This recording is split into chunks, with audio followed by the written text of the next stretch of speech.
You wake up, reach for your phone, and somehow an hour disappears. You feel busy. Your mind feels full, but nothing real was created. There's a quiet ache you can't explain, the feeling that your day slipped away without giving your best work a chance to exist. You tell yourself you'll focus tomorrow, but tomorrow looks exactly the same. And deep down you know, this is not how you wanted your life to feel. You're not lazy. You're not unmotivated. You're distracted. Every ping steals a fragment of your attention. Every open tab pulls you away from depth, until the work that could change your life never gets more than leftovers. Most people think this is normal. It isn't. What's really happening is quieter. Your ability to focus, to think deeply, to create something meaningful is being slowly taken from you. And the cost isn't just productivity, it's clarity, confidence, calm. But here's the part almost no one talks about. Imagine finishing something that actually changes you, a skill, a project, a piece of work you're proud of. Not because you worked harder, but because you learned how to protect your attention. In this video, we'll uncover why your focus keeps breaking, what that silent damage is costing you, and the simple, uncomfortable truth behind deep, distraction-free work in a noisy world. This isn't about doing more. It's about finally doing what matters. Let's jump into it. Why focus feels so hard today? You're not failing because you lack discipline. You're struggling because you're fighting a battle you never agreed to fight. Your brain was never designed to handle hundreds of inputs every day. Messages, emails, feeds, notifications, tabs, each one feels small, harmless, but together they create constant mental fragmentation. You start one task, then switch again. And every time you switch, something invisible happens.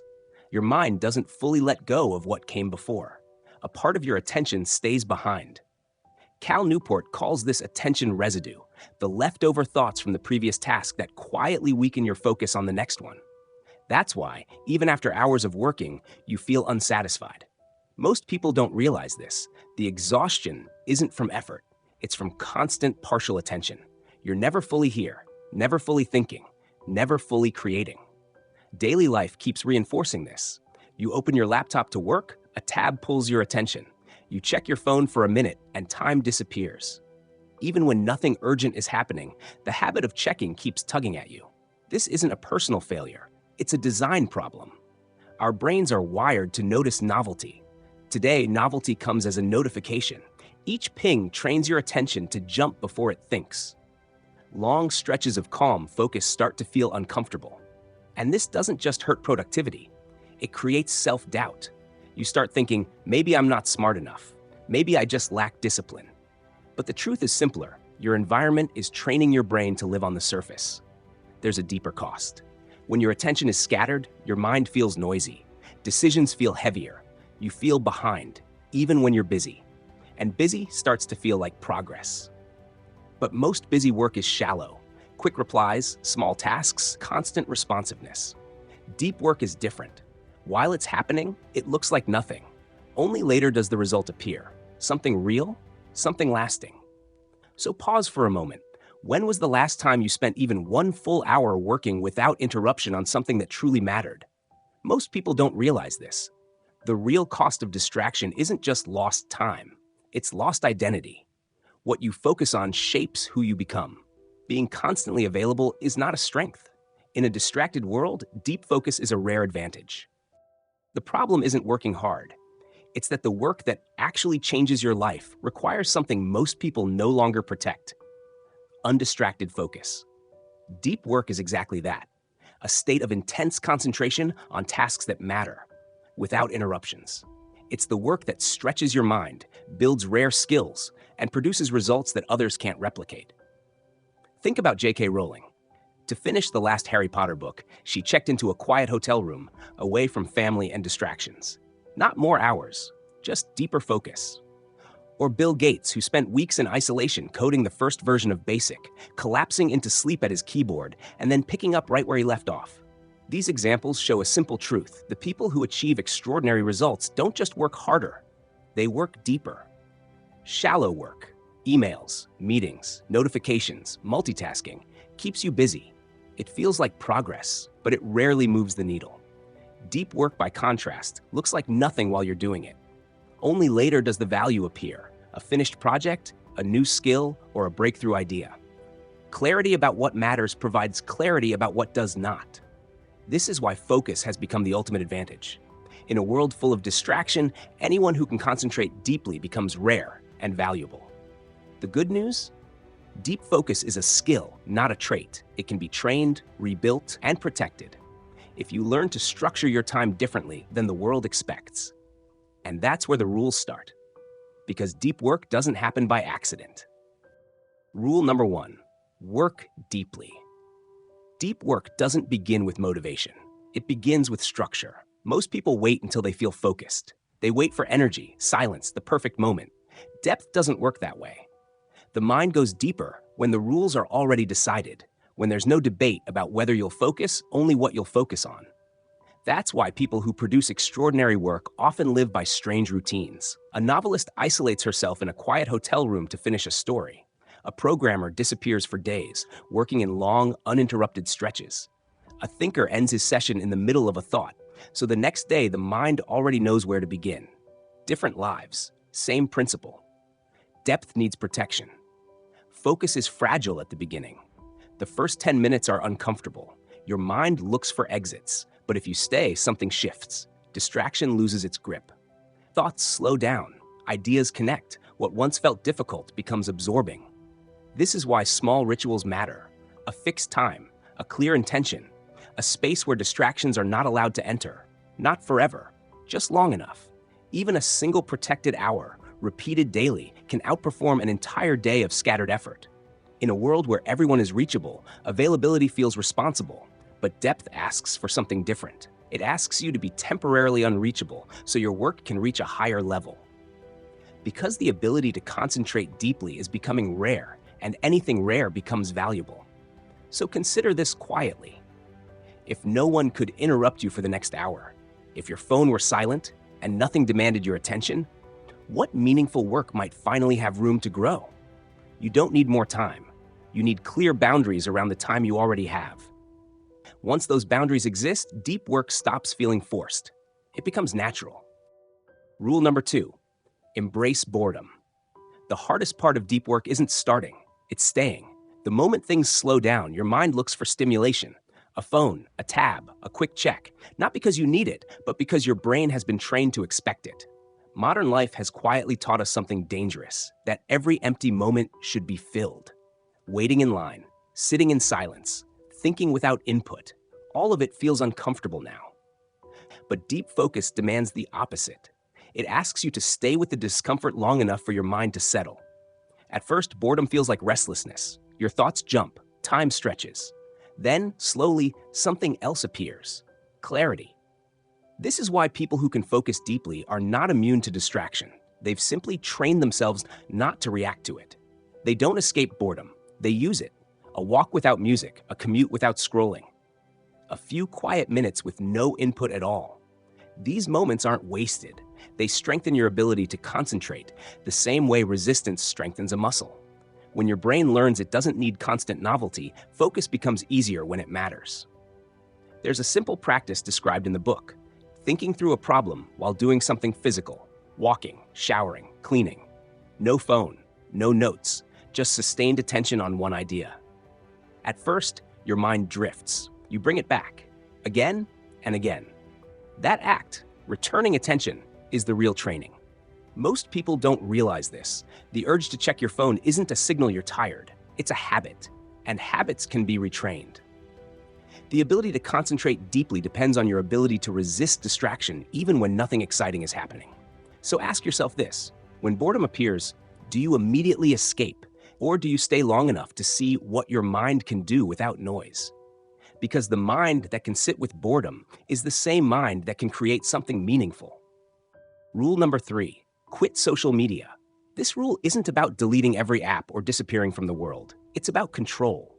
Most people don't decide how they use social media. They drift into it. A quick check turns into a scroll. A break turns into avoidance, and attention leaks away in small, invisible amounts.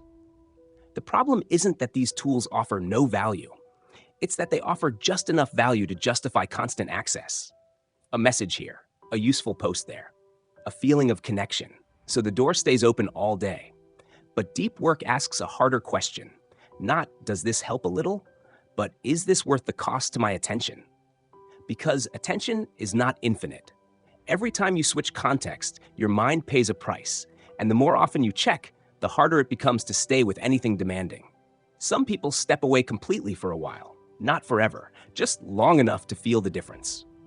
At first, there's restlessness, a sense of missing out. Then something unexpected happens.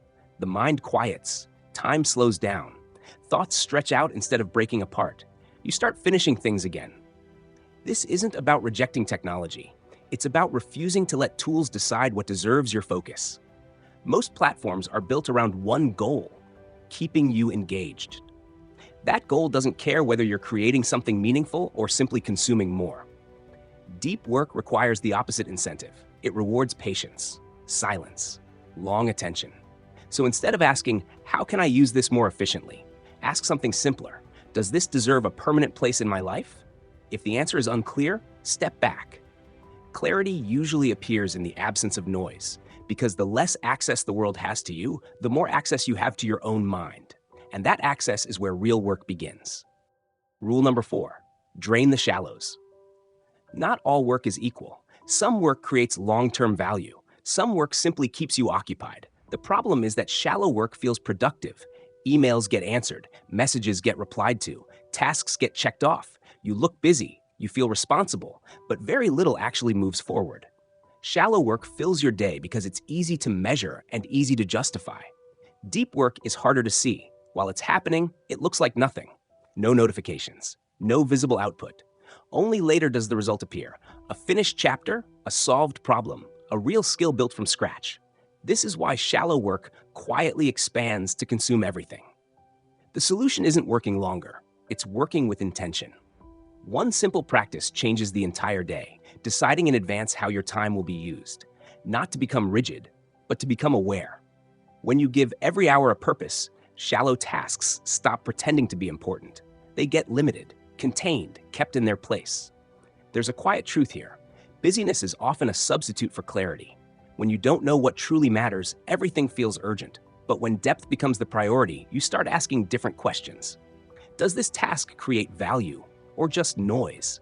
Does it require my full attention, or could it be reduced, delayed, or removed? As shallow work shrinks, something else expands. Time, mental space, confidence. You stop ending your days exhausted and unsure. You start ending them knowing that something meaningful moved forward. And once you experience that feeling, it becomes hard to accept anything less. Key lessons. By now, something should feel clear, not loud, not dramatic, just obvious. One quiet idea keeps returning. Clarity about what matters provides clarity about what does not. Most people live in reverse, letting noise decide their priorities. Deep work flips that. Another line that stays with you. Busyness is a proxy for productivity. It explains why days feel full but empty, why effort doesn't always lead to progress, and why distraction feels exhausting. And the idea that ties everything together. The ability to concentrate intensely is a skill that must be trained, not a personality trait, not a gift, a skill. Which means distraction isn't a life sentence. It's a habit, and habits can be changed. When you step back, a few truths stand out. Focus is not about force. It's about removal. Remove constant access. Remove unnecessary noise. Remove shallow obligations that pretend to matter. Deep work doesn't demand perfection. It demands consistency. Small, protected daily sessions beat rare bursts of intensity. Distraction isn't neutral. It shapes how you think, what you finish, and who you become. Meaning doesn't come from doing more. It comes from doing fewer things deeply. Don't change everything. Change one thing. Tomorrow, pick a single block of time. 30 minutes is enough. Before it starts, decide exactly what you'll work on. Put your phone in another room. Close everything that doesn't support that task. When it ends, stop, even if it's going well. This teaches your mind something crucial. Focus has boundaries, and it will return again. Next, notice boredom. Don't escape it immediately. Sit with it a little longer than usual. That's the training. Finally, look at your tools, not with guilt, but with honesty. Which truly support the life you want to build, and which quietly drain it? You don't need dramatic changes. You need intentional ones. As we wrap up, here are the 3 most actionable ideas. First, schedule depth. Don't wait for it. Choose one fixed time tomorrow for focused work. No motivation, no mood, just a decision. Depth grows from consistency, not intensity. Second, train your focus outside of work. Let boredom exist. Walk without your phone. Wait without scrolling. This is how you rebuild concentration when it matters. Third, reduce shallow access. Not everything deserves instant attention. Limit notifications, batch messages, and protect your best mental hours for work that actually compounds. That's it. Simple, uncomfortable, effective. Which idea resonated with you the most? Comment it below. If this helped you think more clearly, like the video and subscribe for more deep ideas on focus, mindset, and meaningful success. More videos are waiting. See you in the next one.